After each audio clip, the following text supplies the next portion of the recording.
Assalamualaikum warahmatullahi wabarakatuh. Perkenalkan nama saya Siti Salbus Farani, biasa dipanggil Rani, NRP 501725101.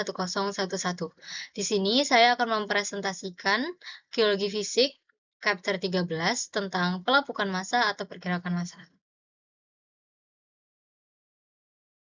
Yang pertama di sini ada pendahuluan tentang pergerakan massa. Nah, dalam bab ini kita tuh akan membahas proses longsoran massa. Nah, pergerakan massa sendiri artinya adalah pergerakan di mana batuan dasar, puing-puing batuan atau tanah itu bergerak ke bawah lereng secara massal atau secara satu kesatuan yang diakibatkan oleh tarikan gravitasi. Nah, pergerakan massa itu mencakup pergerakan yang begitu lambat sehingga hampir tidak terasa dan disebut sebagai creep. Nah, serta longsor. Nah, istilah umum untuk penurunan batuan atau tanah yang lambat hingga sangat cepat. Nah, istilah longsor itu tidak memberikan informasi tentang proses-proses yang terlibat. Nah, istilah seperti aliran tanah dan longsoran batu itu jauh lebih deskriptif daripada longsor. Nah, longsoran tanah itu berdampak pada manusia dalam berbagai cara. Dampaknya itu mulai dari kehancuran akibat longsoran tanah yang mematikan, seperti longsoran material yang dijelaskan dalam tabel yang saya cantumkan di slide, yaitu tabel 13.1, hingga gangguan akibat pagar yang perlahan-lahan terlepas akibat pergerakan tanah. Nah, kerugian nyawa dan harta benda itu akibat longsor itu ternyata sangat tinggi, di mana laporan kerusakan dan korban jiwa akibat longsor itu seringkali diabaikan karena merupakan bagian dari bencana yang lebih besar seperti gempa bumi ataupun hujan lebat akibat badai. Berikutnya ada klasifikasi erosi massa. Di sini ada kecepatan pergerakan, jenis material, dan jenis gerakan. Oke. Sejumlah sistem itu digunakan oleh geolog, insinyur, dan pihak lain untuk mengklasifikasikan longsoran massa. Namun belum ada yang secara universal diterima. Nah, beberapa sistem itu sangat kompleks dan hanya berguna bagi ahli. Nah, sistem klasifikasi ini digunakan di bab yang ini dan dirangkum pada tabel 13.1 di slide sebelumnya, yang didasarkan pada laju pergerakan, jenis material, dan sifat pergerakan atau jenis gerakan. Nah, yang pertama adalah kecepatan pergerakan. Nah, longsor seperti yang ada di Peru di kotak 13.1 di tabel 13.1 tadi, itu melibatkan pergerakan yang cepat. Nah, demikian pula pergerakan tanah dengan kecepatan kurang dari 1 cm per tahun, itu merupakan pergerakan yang lambat. Ada rentang kecepatan yang luas antara kedua ekstrem ini. Nah, yang kedua jenis material. Proses pengikisan massa itu biasanya dibedakan berdasarkan apakah massa yang turun awalnya itu berupa batuan dasar, seperti dalam longsoran batu, atau material yang terkonsolidasi. Untuk pembahasan ini, kami menyebut semua material yang tidak terkonsolidasi atau terkonsolidasi lemah di permukaan bumi, terlepas dari ukuran partikel atau komposisinya sebagai tanah. Nah, tanah itu dapat berupa puing, tanah ataupun lumpur. Nah, puing itu mengimplikasikan bahwa fragmen berbutir kasar itu mendominasi tanah. Nah, jika material didominasi oleh butiran halus seperti pasir, lumpur, dan liat, itu disebut tanah, tidak ditulis dengan huruf kapital. Nah, lumpur, seperti namanya itu memiliki kandungan air, liat, dan lumpur yang tinggi. Jumlah air atau es dan salju itu dalam massa yang turun secara signifikan mempengaruhi laju dan jenis pergerakan. Nah, jenis pergerakan sendiri itu secara umum dalam erosi massa dapat diklasifikasikan sebagai aliran geser atau jatuh, seperti pada gambar 13.1, di mana aliran berarti massa yang turun bergerak ke bawah lereng sebagai fluida viskos. Nah, geser berarti massa yang turun itu tetap relatif utuh, yang bergerak sepanjang satu atau lebih permukaan yang jelas. Nah, jatuh terjadi ketika material jatuh bebas atau memantul turun dari tebing. Nah, dua jenis pergeseran itu ditunjukkan pada gambar 13.1, di mana pada longsoran translasi, massa yang turun itu bergerak sepanjang bidang yang kira-kira sejajar dengan lereng permukaan. Di mana dorongan rotasi itu juga disebut longsoran, yang melibatkan pergerakan sepanjang permukaan melengkung. Bagian atas yang bergerak ke bawah, sementara bagian bawah bergerak keluar. Dan berikutnya ada faktor-faktor penentu dalam pergerakan massa. Pertama di sini tabel 13.2 itu merangkum faktor-faktor yang mempengaruhi kemungkinan dan laju pergerakan longsoran material. Nah, tabel ini menjelaskan beberapa alasan mengapa longsoran material di Peru di slide sebelumnya di tabel 13.1 itu terjadi dan mengapa pergerakannya begitu cepat. Nah, hal itu terjadi karena yang pertama lerengnya sangat curam, yang kedua karena relief atau jarak vertikal antara dasar lembah dan puncak gunung itu sangat besar, sehingga memungkinkan massa untuk mempercepat dan memperoleh momentum. Yang ketiga, air dan es tidak hanya menambah berat massa material longsor, tetapi juga membuatnya lebih cair. Yang keempat, batu dan material longsor yang longgar tersedia melimpah sepanjang jalur longsor. Yang kelima, di tempat longsor dimulai tidak ada tanaman dengan akar yang dapat menahan material longsor di lereng, hingga akhirnya wilayah tersebut sering dilanda gempa bumi. Nah, faktor lain yang mempengaruhi kerentanan terhadap erosi massa serta laju pergerakannya adalah orientasi bidang kelemahan pada batuan dasar, yaitu bidang lapisan dan bidang foliasi dan lain-lain. Nah, itu penting jika pergerakan itu melibatkan batuan dasar later dan puing-puing. Nah, retakan atau bidang lapisan yang berorientasi sedemikian rupa, sehingga lempengan batu itu dapat meluncur dengan mudah di sepanjang permukaan tersebut, yang sangat meningkatkan kemungkinan terjadinya longsoran massal. Kontrol iklim itu juga menghambat beberapa jenis erosi massal dan mendukung yang lain, seperti pada tabel 13.2, di mana iklim itu mempengaruhi seberapa banyak dan jenis vegetasi apa yang tumbuh di suatu daerah, serta jenis cuaca apa yang terjadi. Nah, hujan lebat yang jarang terjadi itu mempercepat erosi massal karena dengan cepat meresap ke dalam material longsor yang tidak memiliki vegetasi atau tanaman pelindung, seperti di iklim yang lebih basah. Sebaliknya, iklim di mana hujan gerimis secara intermittent sepanjang tahun akan memiliki vegetasi yang cenderung atau tanaman yang cenderung menghambat erosi massal. Nah, di iklim dingin, pembekuan dan pencairan itu berkontribusi pada pergerakan material ke bawah lereng. Nah, di sini ada faktor-faktor utamanya. Yang pertama ada gravitasi, air, dan mekanisme pemicu. Nah, gravitasi itu merupakan gaya utama yang menyebabkan erosi massa. Di mana gambar 13.2 yang A sampai C itu menunjukkan gravitasi yang bekerja pada sebuah blok di lereng, di mana panjang panah merah vertikal itu sebanding dengan gaya, di mana semakin berat materialnya, maka semakin panjang panahnya. Nah, efek gravitasi itu dapat diuraikan menjadi dua komponen gaya yang ditunjukkan oleh panah hitam, seperti di slide ini. Nah, salah satunya adalah gaya normal, yang tegak lurus terhadap lereng dan merupakan komponen gravitasi yang cenderung menahan blok di tempatnya. Semakin panjang panahnya, semakin besar gaya yang diperlukan untuk memindahkan blok. Nah, yang lain itu disebut sebagai gaya geser, yang sejajar dengan lereng dan menunjukkan kemampuan blok untuk bergerak. Nah, panjang panah sebanding dengan kekuatan masing-masing gaya. Di mana semakin curang lereng dan semakin berat blok, maka semakin besar gaya geser dan kecenderungan blok untuk meluncur. Gesekan menentang gaya geser itu merupakan perlawanan geser yang diwakili oleh panah coklat adalah gaya yang diperlukan untuk memindahkan blok. Nah, jika panah tersebut itu lebih besar daripada panah yang mewakili gaya geser, seperti pada gambar 13.2 yang A, blok itu tidak akan bergerak. Nah, besarnya perlawanan geser dan panjang panah coklat itu bergantung pada gesekan dan ukuran gaya normal. Nah, gaya serupa itu terjadi pada gambar 13.2 yang D. Nah, resistensi terhadap pergerakan atau deformasi tanah tersebut adalah kekuatan gesernya. Nah, kekuatan geser itu dikendalikan oleh itu. Oke, berikutnya ada air.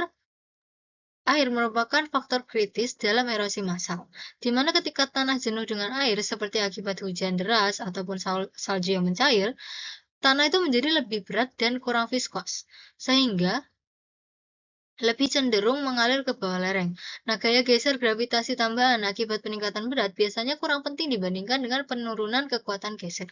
Hal ini disebabkan oleh peningkatan tekanan pori di mana air itu memaksa butiran tanah terpisah. Nah, ketika air tidak sepenuhnya mengisi ruang pori di antara butiran tanah, air itu membentuk lapisan tipis di sekitar setiap butiran seperti yang ditunjukkan pada gambar 13.3. Di mana butiran tanah yang longgar itu menempel satu sama lain karena tegangan permukaan yang dihasilkan oleh lapisan air tersebut, dan kekuatan geser pun meningkat. Nah, tegangan permukaan air di antara butiran pasirlah yang memungkinkan kita tuh untuk membangun istana pasir.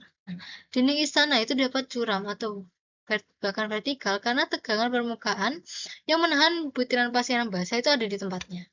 Nah, pasir kering itu tidak dapat dibentuk menjadi istana pasir karena butiran pasir itu akan meluncur kembali menjadi tumpukan yang umumnya miring dengan sudut sekitar 30 sampai 35 derajat dari horizontal. Nah,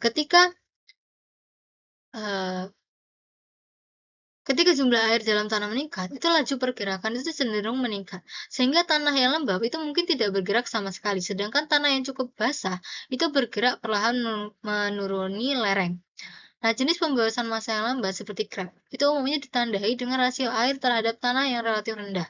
Nah, lumpur itu selalu memiliki rasio air terhadap tanah yang tinggi, sehingga lumpur yang terus mendapatkan air akhirnya menjadi aliran berlumpur.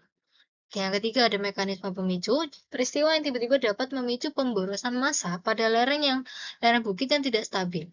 Nah, pada akhirnya pergerakan akan terjadi tanpa pemicu tersebut jika kondisi perlahan-lahan itu menjadi lebih tidak stabil.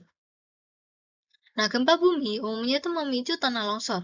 Nah, longsornya puing tahun 1970-an di Peru, seperti yang ada di tabel 13.1, adalah salah satu ribuan dari tanah longsor yang sebagian besar kecil dipicu oleh gempa bumi.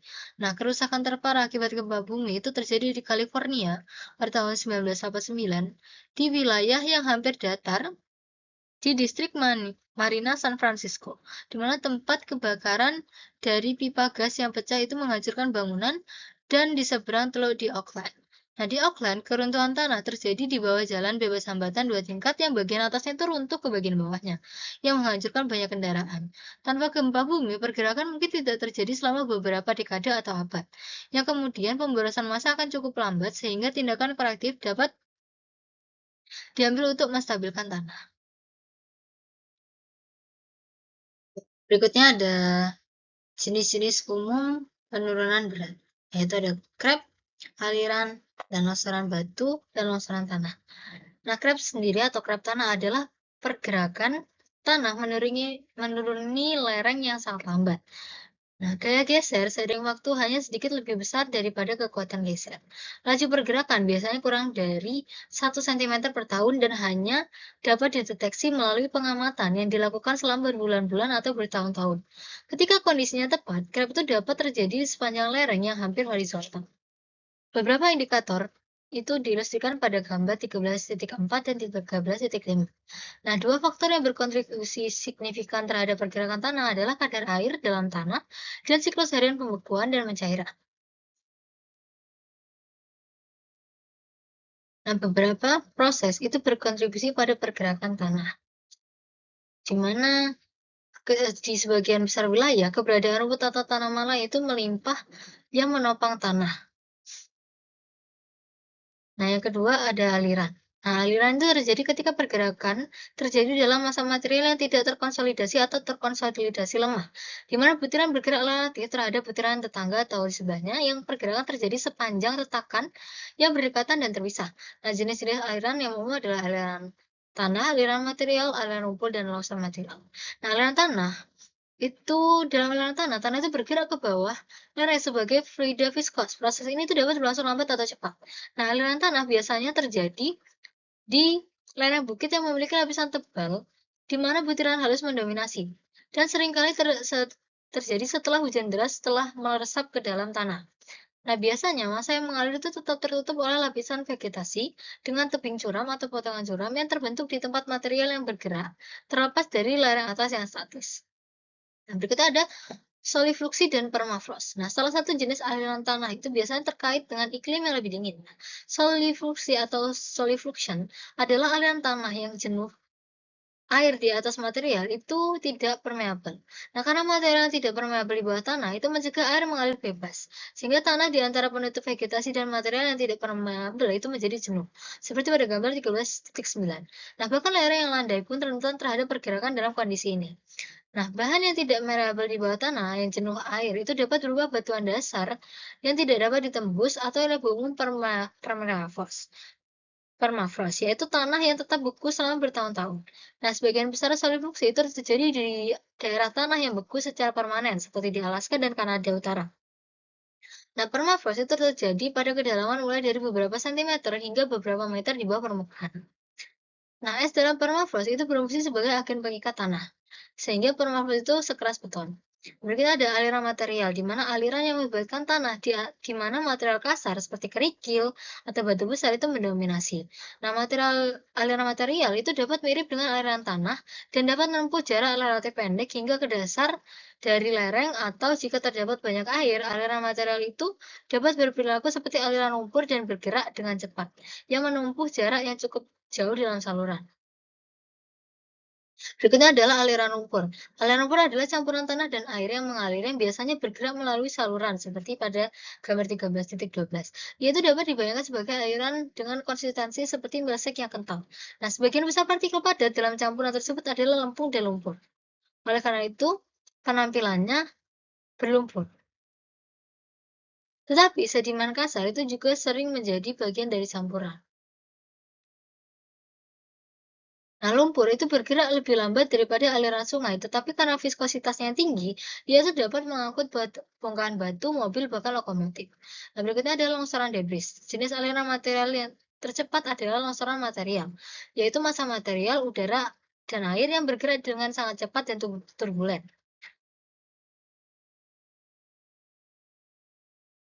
Nah, berikutnya adalah longsoran batu dan longsoran tanah. Longsoran batu. Pada Mei 2003, Neil Armstrong itu kehilangan simbol kesayangannya, yaitu Old Man of the Mountain, seperti pada gambar 13.14, akibat longsoran batu. Nah, warga negara keren itu mengasosiasikan individualisme yang teguh dengan fitur-fitur kasar yang tergambar pada wajah di tebing tinggi. Nah, ketika blok batuan dasar itu terlepas dan jatuh bebas atau melompat turun dari tebing, itu disebut longsoran batu seperti pada gambar 13.15. Nah, tebing itu mungkin terbentuk secara alami akibat erosi bawah permukaan oleh sungai, gelombang, atau erosi gletser. Nah, secara umum lapisan batu pecahan yang jatuh itu disebut sebagai talus yang menumpuk di dasar tebing.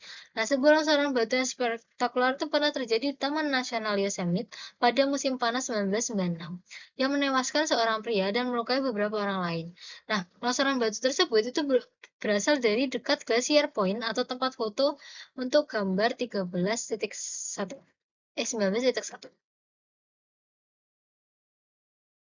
Nah, longsoran batu sebagaimana istilahnya adalah pergerakan cepat massa batuan dasar sepanjang permukaan miring yang lemah, seperti bidang lapisan, retakan besar pada batuan, atau bidang foliasi, seperti pada tabel 13.3. Nah, setelah pergerakan ini dimulai, lempeng batuan itu biasanya pecah menjadi puing-puing, seperti longsoran batu. Longsoran batuan itu dapat disebabkan oleh pengikisan di dasar lereng akibat erosi atau konstruksi. Nah, beberapa longsoran batu itu hanya bergerak beberapa meter sebelum berhenti di dasar lereng. Nah, pergerakan dalam longsoran batu adalah aliran pada skala yang besar. Perbedaan antara longsoran batu dan longsoran material adalah bahwa longsoran batu itu dimulai perjalanannya sebagai batu dasar. Akhirnya longsoran batu atau longsoran salju itu berhenti ketika medan menjadi kurang curam. Nah, terkadang massa batu itu mengisi dasar lembah dan membentuk bendungan alami. Jika massa batu tiba-tiba masuk ke danau atau teluk, hal itu dapat menimbulkan gelombang besar yang menghancurkan nyawa. Contohnya adalah longsoran batu yang dahsyat yang terjadi di Italia pada tahun 1963.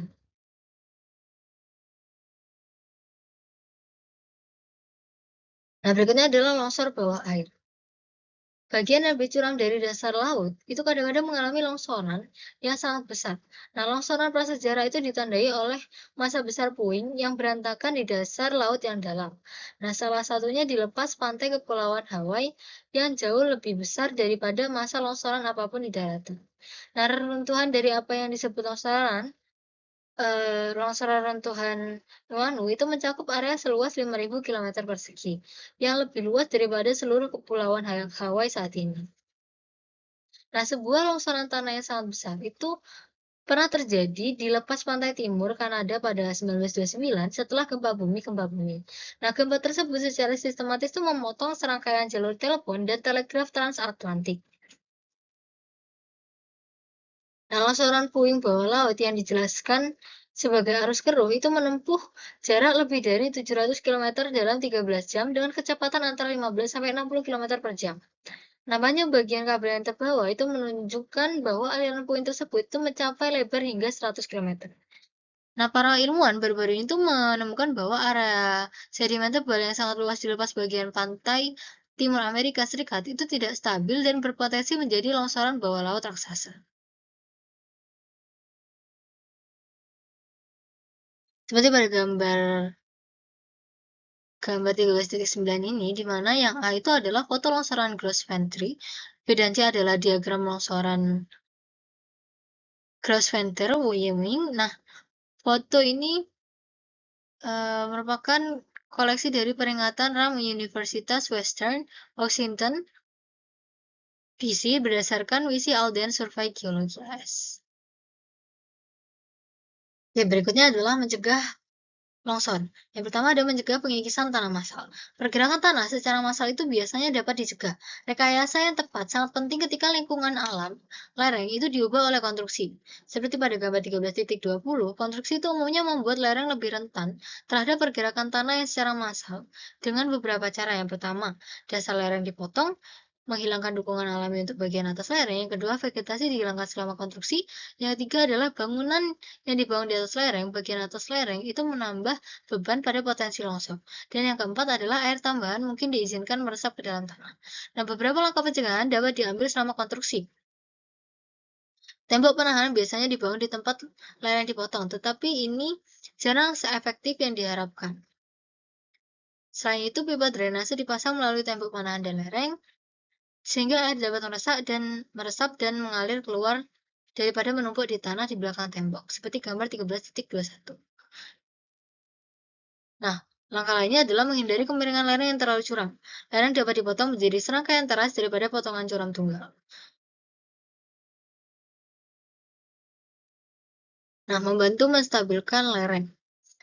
Penutup vegetasi itu juga meminimalkan erosi akibat aliran air.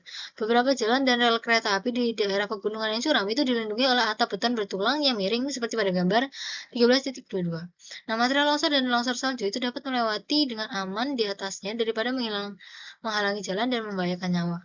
Yang kedua ada mencegah longsor batu dan longsoran batu di jalan raya. Nah, longsoran batu dan runtuhan batu itu merupakan masalah besar pada jalan raya yang dibangun melintasi daerah pegunungan. Nah, lereng curam dan tebing itu terbentuk ketika potongan jalan diledakkan dan digusur ke sisi gunung. Nah, jika batu dasar memiliki bidang kelemahan seperti sambungan, bidang lapisan, atau bidang foliasi, orientasi bidang-bidang ini itu relatif terhadap potongan jalan yang menentukan apakah ada bahaya longsoran batu seperti gambar 13.23. Nah, jika bidang kelemahan itu miring ke arah bukit, tidak ada kemungkinan longsoran batu. Di sisi lain, jika bidang kelemahan kira-kira sejajar dengan lereng bukit, longsoran batu dapat terjadi. Nah, berbagai teknik itu dapat digunakan untuk mencegah longsoran batu.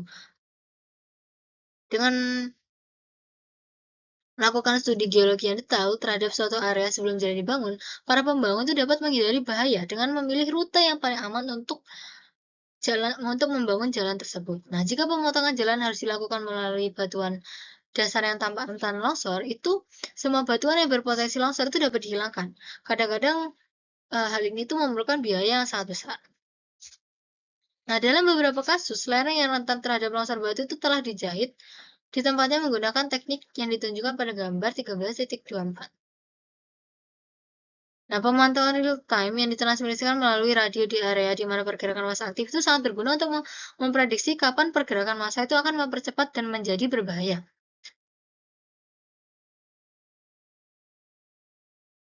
Nah, cara terbaik untuk menghindari kerusakan atau kehancuran rumah akibat longsor adalah dengan mendapatkan informasi terhadap kerentanan tanah terhadap longsor sebelum membangun atau membeli properti tersebut. Sehingga kita dapat memastikan bahwa rumah yang kita bangun itu sedemikian rupa itu tidak menyebabkan pergerakan tanah. Jika memungkinkan, jika tidak, sebaiknya kita menghindari membangun atau membeli struktur tersebut. Nah, sekian presentasi dari saya. Mohon maaf apabila ada kesalahan. Terima kasih. Wassalamualaikum warahmatullahi wabarakatuh.